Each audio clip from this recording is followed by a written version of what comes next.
Hello everyone, welcome to जगत explain. आज मैं ब्लैक कॉर्पोरेशन का चैप्टर 31 से 33 एक्सप्लेन कर रहा हूं। यदि आपने इससे पहले एक चैप्टर नहीं देखे तो उन्हें देख लें, जिससे आपको आगे की पूरी स्टोरी समझ में आएगी। चैप्टर 31 की स्टार्टिंग में हम किम को देखते हैं, जो उन सभी को कुछ क्वेश्चन देकर कहता है कि मैं चाहता हूँ कि आप सभी इस प्रॉब्लम को सॉल्व करें, जिस पर वह सभी लोग चौंकते हैं और ऑफिसर जंग इंजी कहते हैं कि यह क्या है। तब किम कहता है कि ये सिंपल कैलकुलेशन है, प्लीज आप इसे सबसे पहले सॉल्व कीजिए। और फिर हम ऑफिसर ली चियोंग को देखते हैं, जो मन में सोचते हैं कि आखिर मैं इसका एरिया कैसे ढूंढूं। और रॉयल काउंसलर जंग मन में सोचते हैं कि काश मेरे पास यदि अभी मेरी काउंटिंग रॉड्स होती। और हमें बताया जाता है कि काउंटिंग रॉड कैलकुलेशन टूल्स हैं, जिन्हें वार्निंग स्टेट पीरियड के समय से यूज किया जा रहा है। और फिर हमें कुछ देर बाद का सीन दिखाया जाता है, जहाँ किम उन सभी के रिजल्ट देखता है और कहता है कि ये तो खराब है, इसमें हाईएस्ट स्कोर 70 पॉइंट है। और फिर हम देखते हैं जहाँ सबसे ज्यादा नंबर रॉयल काउंसलर जंग के आए होते हैं, जो कि होते हैं 70 पॉइंट। दूसरे नंबर पर 60 पॉइंट ऑफिसर जंग चू के आए होते हैं। और तीसरे नंबर पर 50 पॉइंट के साथ ऑफिसर जंग इंजी होते हैं। और सबसे लास्ट में ऑफिसर ली चोंग होते हैं, जिनके 30 मार्क्स आए होते हैं। जिसे देखकर किम मन में सोचता है कि हमें जल्दी अरबिक नंबर्स अपनाने होंगे और इन लोगों को मैथ्स सिखानी होगी, लेकिन मैं अभी बहुत बिजी हूँ, मैं इन लोगों को मैथ्स नहीं सिखा सकता। और तब किम मन में सोचता है कि मुझे उन लोगों को ढूंढना ही होगा। और फिर हमें 1 महीने बाद किंग्स ऑफिस हॉल का सीन दिखाया जाता है, जहाँ पर किम राजा के सामने घड़ी को पेश करता है, जिसे देखकर राजा कहता है कि ये तो कमाल का है। और मिनिस्टर्स भी कहते हैं ये तो कमाल है। और किम चिल्लाकर कहता है कि यह न्यू क्लॉक है, जो वाटर क्लॉक को रिप्लेस करेगी। हम इस घड़ी को केवल पैलेस में ही नहीं, बल्कि हम इसे 6 मिनिस्ट्रीज में भी इंस्टॉल करेंगे, साथ ही इसे गवर्नमेंट ऑफिस में भी इंस्टॉल करवाएंगे, जिससे कि जोशियन में सभी लोग टाइम बता सकें। तब राजा उस घड़ी को गौर से देखता है और खुश होते हुए कहता है कि यदि ऐसा है तो, और मिनिस्ट्री ऑफ पब्लिक वर्क को ऑर्डर देता है कि सबसे पहले जाकर इस घड़ी को पैलेस और 6 मिनिस्ट्रीज ऑफिस में इंस्टॉल करो। तो मिनिस्ट्री ऑफ पब्लिक वर्क के मिनिस्टर कहते हैं जैसा आपका आदेश। और फिर मिनिस्टर ऑफ पर्सनल और वित्त मंत्री दोनों मन में सोचते हैं कि क्राउन प्रिंस ने फिर से एक कमाल का आइटम बना लिया है, जैसे कि उनसे उम्मीद थी। अब जिंदगी बहुत ज्यादा आसान हो जाएगी। और हमें बताया जाता है लेकिन यह उन लोगों के नाइटमेयर की शुरुआत थी। और फिर हमें किंग्स ऑफिस हॉल का सीन दिखाया जाता है, जहाँ पर मिनिस्ट्री ऑफ पर्सनल के मिनिस्टर और वित्त मंत्री लेट हो जाते हैं और भागते हुए अंदर पहुंचते हैं, जहाँ राजा उन्हें बहुत घूर कर देखता है और कहता है ministry of personal, ministry of taxation, आखिर अभी टाइम क्या हो रहा है। और घड़ी की तरफ इशारा करता है। तो दोनों महाराज से माफी मांगते हैं। और फिर हमें मिनिस्ट्री ऑफ राइट्स का सीन दिखाया जाता है, जहाँ पर मिनिस्ट्री ऑफ राइट के मिनिस्टर एक ऑफिसर से कहते हैं कि क्या तुमने वह चीजें तैयार कर ली जिन्हें मैंने तुमसे करने के लिए कहा था। तो वह ऑफिसर कहता है कि ये। तब मिनिस्ट्री ऑफ रिचुअल के मिनिस्टर कहते हैं कि आखिर ये क्यों नहीं हुई, क्या तुमने नहीं कहा था कि तुम इसे 5 बजे तक कर लोगे। तो वह ऑफिसर कहता है कि आप प्लीज मुझे माफ कर दीजिए और थोड़ा समय और दीजिए। और फिर हम मिनिस्ट्री ऑफ पब्लिक वर्क का सीन देखते हैं, जहाँ पर मिनिस्टर कहते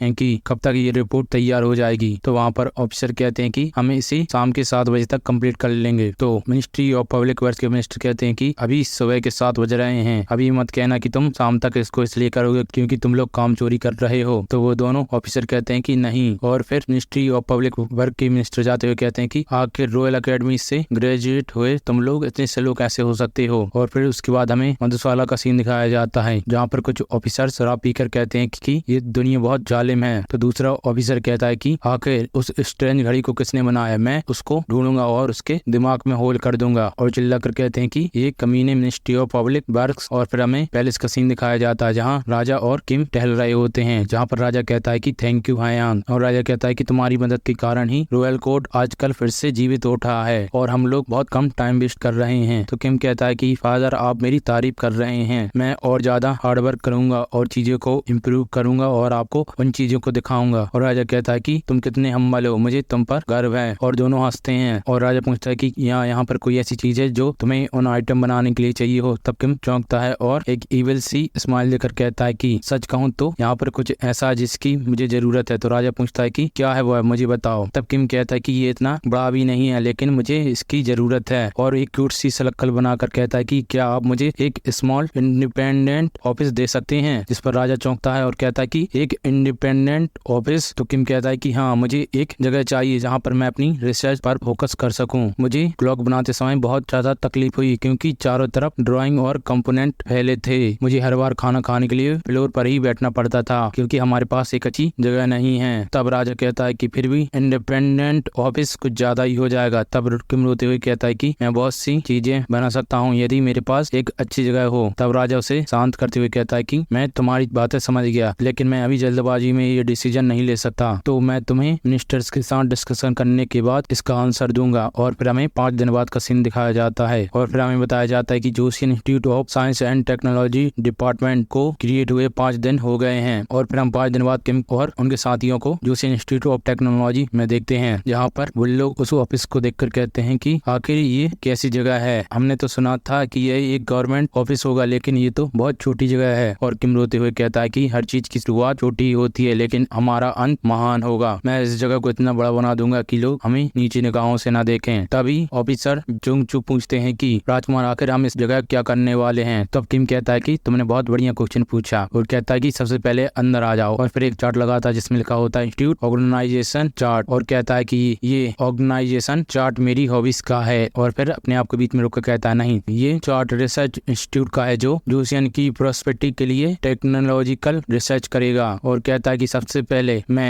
इस इंस्टीट्यूट का चीफ होऊंगा और मेरे नीचे 2 डिपार्टमेंट आएंगे। पहला होगा बेसिक साइंस और टेक्नोलॉजी रिसर्च डिपार्टमेंट, जहां पर बेसिक साइंस और टेक्नोलॉजी की पढ़ाई होगी, जिसे हम शॉर्ट में डिपार्टमेंट ऑफ बेसिक्स कहेंगे। और दूसरा होगा apply science and technology research department, जो कि रिसर्च करेगा, जिसे हम शॉर्ट में डिपार्टमेंट ऑफ एप्लीकेशन कहेंगे, जिस पर चारों ऑफिसर्स कहते हैं ओ। और फिर किम कहता है कि सर जुंग इंजी और minister of public work Jung Chu department of basic के हेड होंगे, और sir Li Chong department of application के इंचार्ज होंगे। और साथ ही में royal counsellor Jeng ordinance cell और दूसरे डिपार्टमेंट के क्राफ्टमैन्स को लीड करेंगे, ताकि वह रिसर्च के लिए नए ऑब्जेक्ट्स को बना सकें। तब रॉयल काउंसलर जेंग पूछते हैं कि मैं ये समझ गया, लेकिन आखिर हम करने क्या वाले हैं। तब किम कहता है कि मैं आप सभी को अभी एक्सप्लेन करने वाला हूँ। और कहता है कि हम शुरुआत डिपार्टमेंट ऑफ बेसिक से करेंगे, जहाँ पर हम मेट्रोलॉजी, केमिस्ट्री, आर्किटेक्चर की पढ़ाई करेंगे। और हमें बताया जाता है कि मेट्रोलॉजी वह है जहाँ पर मेटल को रिफाइन और प्रोसेस किया जाता है, ताकि उससे एक नया मटेरियल बन सके। और फिर किम कहता है कि डिपार्टमेंट ऑफ एप्लीकेशन की जॉब होगी कि वह डिपार्टमेंट ऑफ बेसिक की रिसर्च को और एडवांस लेकर जाए। तो रॉयल काउंसलर जिंग कहते हैं कि मेट्रोलॉजी और आर्किटेक्चर को भी पढ़ना होगा। तब किम कहता है कि हाँ, आपको उनको पढ़ना होगा। यदि आपको उनकी थ्योरी पता होगी तो आप और ज्यादा डाइवर्स आइडियाज के साथ आ सकते हैं। तो रॉयल काउंसलर जिंग कहते हैं कि मैं समझ गया। तब किम कहता है कि आप लोगों के बीच यदि कोई ऑफिसर है जिसे अर्थमेटिक अच्छे से आती है, तो आप उसे यहाँ पर ला सकते हैं। यदि आप लोगों के पास ऐसे ऑफिसर्स नहीं है, तो आप लोग रिलीजियस पीपल ऑफ होयांग के लोगों को भी ला सकते हैं। तो मिनिस्टर ऑफ पब्लिक वर्क से जुंग चू कहते हैं कि माफ कीजिए, और मन में सोचता है कि हुआई पीपल, क्या ये लोग सरचैन के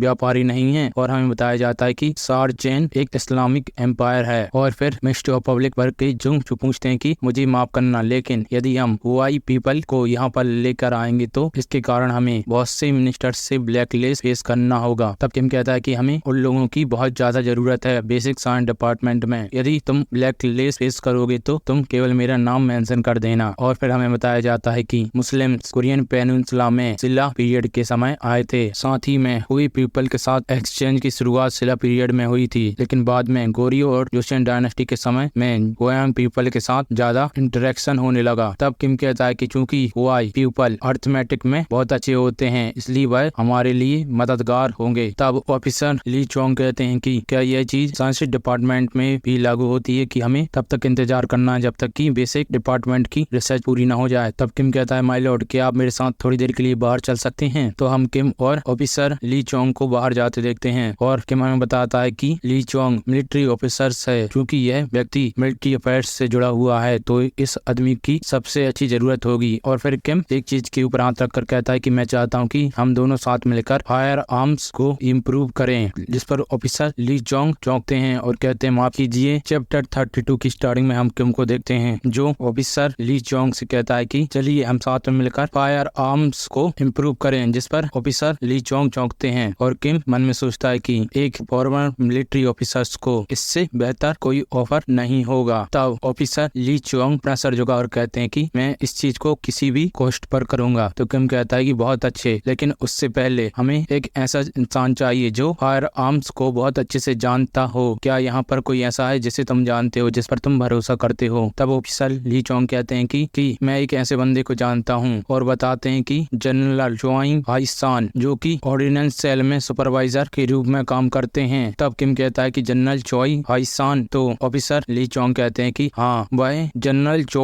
मुसान का बेटा है, जो कि पुरानी डायनेस्टी के समय पर एक गवर्नमेंट पोस्ट पर थे। अभी जनरल चुई मिनिस्ट्री ऑफ मिलिट्री अफेयर्स में काम कर रहे हैं। तो किम कहता है कि चलिए अभी मिनिस्ट्री ऑफ मिलिट्री अफेयर्स चलते हैं। तो ऑफिसर ली चोंग कहते हैं कि जी राजकुमार, और फिर हम मिनिस्ट्री ऑफ मिलिट्री अफेयर का सीन देखते हैं, जहाँ पर जनरल चुई आकर कहते हैं कि क्राउन प्रिंस क्या आप मुझे ढूंढ रहे थे। और फिर हम जनरल चुई हाई सान को देखते हैं, जिनके बारे में हमें बताया जाता है कि यह फॉर्मर मिलिट्री ऑफिसर्स थे और साथ ही यह फायर आर्म्स में एक्सपर्ट हैं और अभी यह ऑर्डिनेंस सेल के सुपरवाइजर हैं। जब किम इनकी तरफ देखता है तो मन में सोचता है कि इनका ऑरा तो कमाल का है, और कहता है कि आपसे मिलकर खुशी हुई, मुझे खुशी है कि आप मेरा नाम पहले से ही जानते हैं। तब जनरल चुई हायांग उसे घूर कर देखते हैं और किम मन में सोचता है कि इसे मैंने अभी कुछ समय पहले भी फील किया था, लेकिन इनका चेहरा। तभी जनरल चुई हायांग हंसते हुए कहते हैं कि ये तो आपकी दयालुता है, और किम चौंकता है। और फिर जनरल चुई होंग झुककर कहते हैं कि ये तो मेरा ऑनर है कि मैं राजकुमार क्राउन प्रिंस से मिल सका, लेकिन आप मिनिस्ट्री ऑफ मिलिट्री अफेयर्स में क्या कर रहे हैं। तब किम उनकी हंसी वाली शक्ल को देखकर चौंक जाता है और कहता है कि सबसे पहले हम बैठते हैं और फिर आगे बात करेंगे। और फिर किम उन दोनों सर ली चोंग और जनरल चाओ हाईसान से कहते हैं कि क्या आप दोनों मेरे साथ न्यू डिवाइस बनाना चाहेंगे। इस पर जनरल चुई कहते हैं कि माफ कीजिए, लेकिन आपका इससे क्या मतलब है। तब किम कहता है कि यदि मैं स्पेसिफिकली बोलूं तो मैं जूसियन के अभी के वेपन्स को रिपेयर करने वाला हूं। तब जनरल चुई कहते हैं वेपन्स। तब किम कहता है हाँ, हम अभी अपनी आर्मी को मेगा एम्पायर की आर्मी के साथ कंपेयर भी नहीं कर सकते, और साथ ही में हम हैंड टू हैंड कॉम्बैट में जापानीज के द्वारा पीछे भी धकेले जा सकते हैं। क्या आप मुझसे एग्री करते हैं। तो जनरल चुई कहते हैं कि आपकी बात तो सही है। तब किम कहता है कि और साथ ही में अभी हमारी फाइनेंशियल हालत भी ठीक नहीं है, इसलिए हम अपनी फोर्स को और नहीं बढ़ा सकते। इसलिए यदि हम अपनी इस कठिन परिस्थिति को सुधारना चाहते हैं तो मैं सोचता हूँ कि हमें सबसे पहले अपने वेपन्स की क्वालिटी को बढ़ाना चाहिए, और उसके बाद हम अपनी फोर्स को एक्सपेंड कर सकते हैं। जिस पर जनरल चुई का मुंह खुला रहता है। तब कुछ देर बाद जनरल चुई कहते हैं कि माफ करना, लेकिन जूसियन के स्पेयर्स और सवर्ड बहुत ही अच्छी क्वालिटी के हैं। तब किम कहता है कि मुझे पता है, लेकिन वेपन्स केवल सवर्ड और स्पेयर्स नहीं होते। जिस वेपन की मैं बात कर रहा हूँ वह है गन पाउडर। तो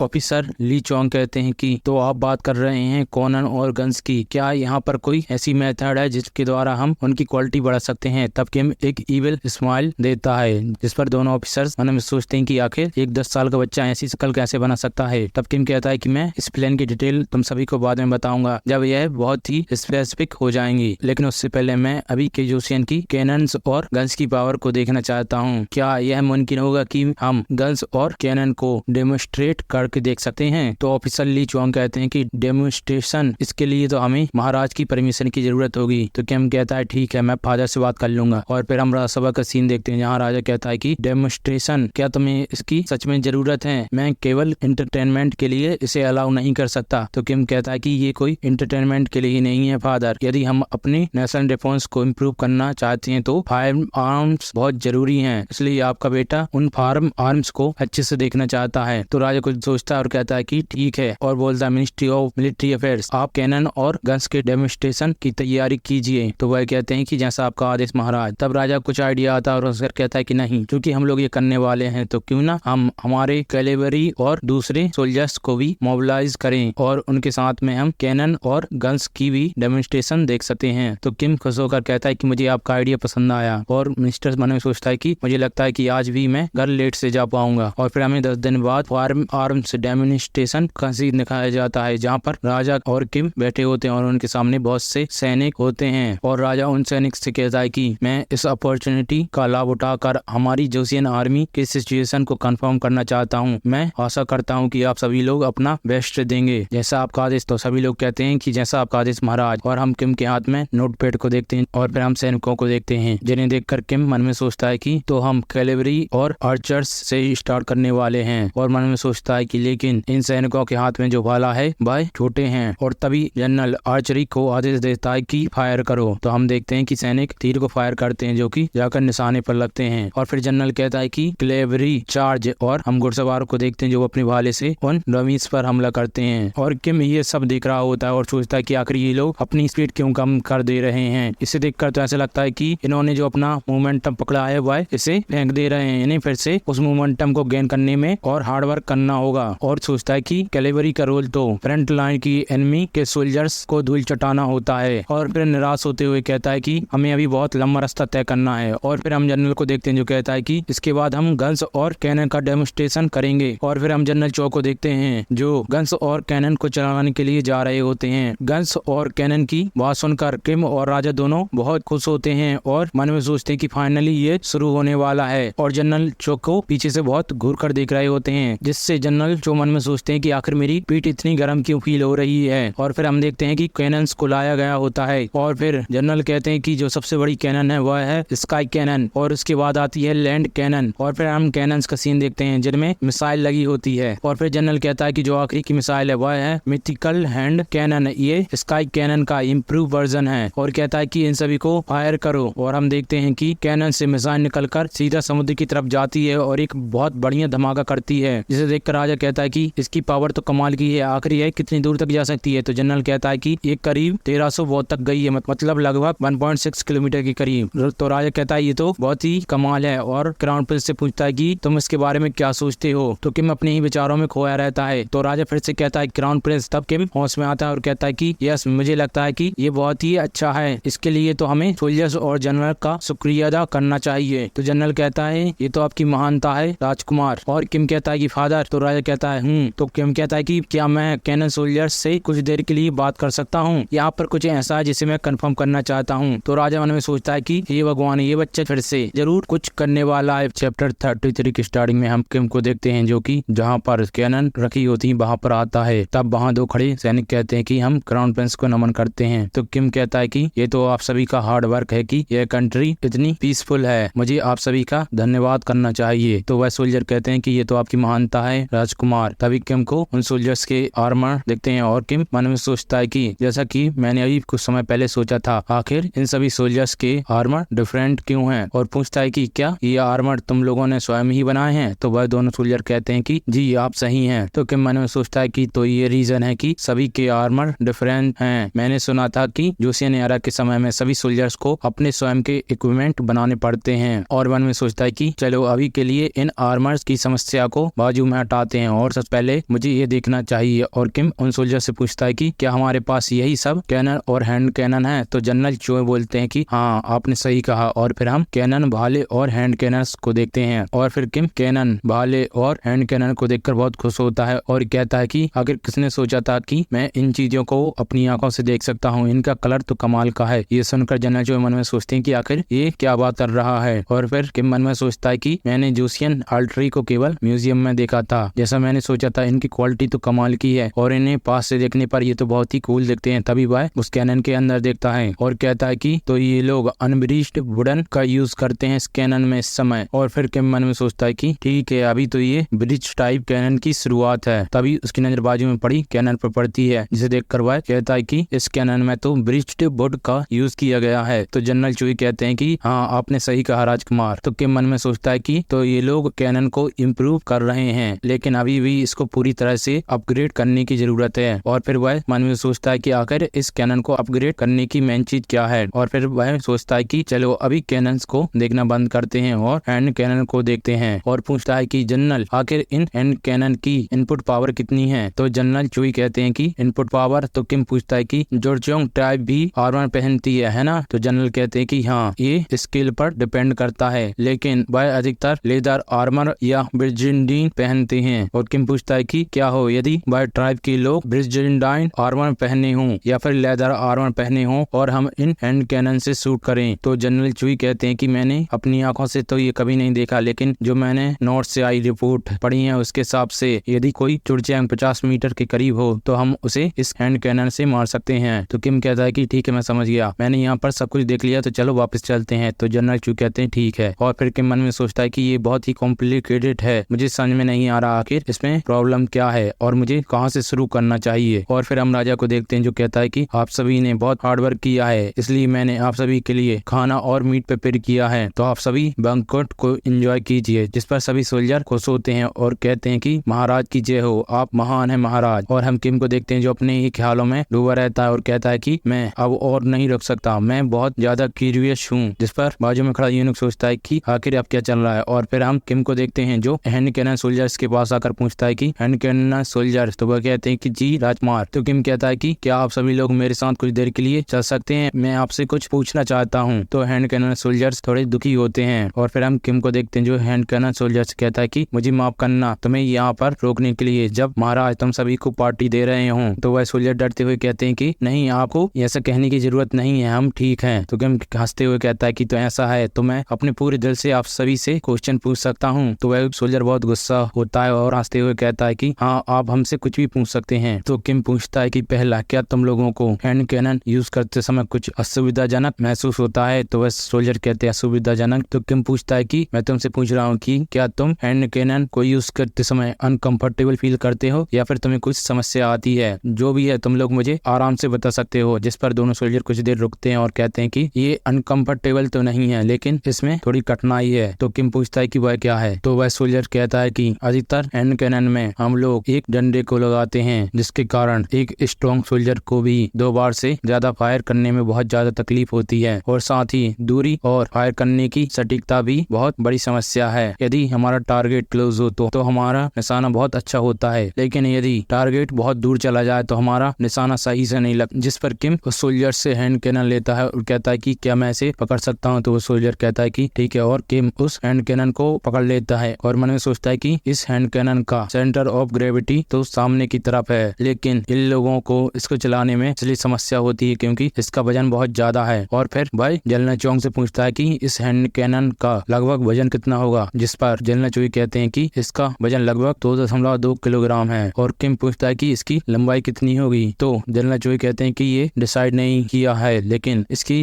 कम से कम लंबाई 1.2 मीटर होगी। तो किम कहता है तो इन सभी कैनन की लंबाई अलग अलग है। तब जनरल चोई कहते हैं कि ये इस पर डिपेंड करता है कि आप किस कैनन को पकड़ रहे हैं, उस कैनन के हिसाब से ये लंबाई और बढ़ती जाएगी। जिसे सुनकर किम चौंकता है और कहता है कि क्या? और जनरल चू से पूछता है कि क्या अभी तक हमने कोई हैंड कैनन के मैन्युफैक्चर के लिए स्टैंडर्ड सेट नहीं किए? जिस पर जनरल चू कहते हैं कि हमें ये गिफ्ट में मिली हैं। तब किम मन में सोचता है कि इन्हें देखकर ऐसा नहीं लगता कि इन कैनन के सेंटर ऑफ ग्रेविटी के कारण इन्हें चलाने में दिक्कत होती है। और तभी उसके दिमाग में कुछ क्लिक होता है और वह जनरल चू से पूछता है कि आखिर हम हैंड कैनन में कितना गन पाउडर यूज करते हैं? तब जनरल चू कहते हैं कि हम लगभग बनने मतलब कि 37.5 ग्राम यूज करते हैं। जिस सुनकर किम चौंकता और कहता है कि क्या? तब जनरल चू कहते हैं कि राजकुमार क्या आप ठीक हैं? और यूनिक पूछता है कि राजकुमार? तब किम कहता है कि मैं ठीक हूँ, मुझे तो इस चीज का झटका लग गया, जितना मैंने सोचा था इसमें उससे ज्यादा गन पाउडर यूज किया जाता है। और फिर किम कहता है कि मुझे सारी चीज समझ में आ गई है, तो हमें अब यहाँ से चलना चाहिए। और जनरल चो से कहता है कि चलिए यहाँ से चलते हैं। और उन सोल्जर से कहता है कि तुम सभी ने अच्छा काम किया। और फिर वह दोनों सोल्जर आपस में बात करते हैं, जहाँ पर नीली ड्रेस वाला सोल्जर कहता है कि आखिर क्राउन प्रिंस किस चीज को लेकर क्यूरियस थे? तो ऑरेंज ड्रेस वाला बंदा कहता है कि आखिर उन्हें इसके बारे में क्या ही पता होगा, वह अभी इस एज में है जहाँ पर वह हर चीज के लिए क्यूरियस होंगे। और कहता है कि क्या यह राजकुमार की वह एज नहीं है जहाँ पर वह वेपन्स में इंटरेस्ट लेंगे? और हम किम को देखते हैं जो मन में सोचता है कि अब मुझे पता चल गया कि आखिर कल्प्रिट कौन है।